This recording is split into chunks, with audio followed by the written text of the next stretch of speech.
जिल्ह्यात 9 लाख हेक्टरवर पिकाची पेरणी केली जाते, पण पावसाने दडी मारल्यामुळे हे पीक पेरणी करायला थोडा विलंब होत आहे. तर नक्षत्र कोरडे गेल्याने जिल्ह्यात खरीपाच्या पेरण्या खोळंबल्या होत्या, पण गेल्या 2 दिवसापासून जिल्ह्यात पावसाने वर्दी देणे सुरू केले आहे. काही ठिकाणी धुवाधार पाऊस तर काही ठिकाणी रिपरिप पावसाने आगमन केले आहे.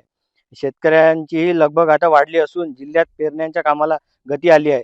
गुरुवारपर्यंत तब्बल 1.5 लाख हेक्टर शेतात शेतकऱ्यांनी पेरणी केली आहे. असा अहवाल आला आहे. तर आजपर्यंत 2.5 लाख हेक्टरवर पेरणी झाली आहे. तर येत्या आठवड्याभरात ही पेरणीचे क्षेत्र 4 ते 4.5 लाखापर्यंत जाण्याची शक्यता वर्तवण्यात आली आहे.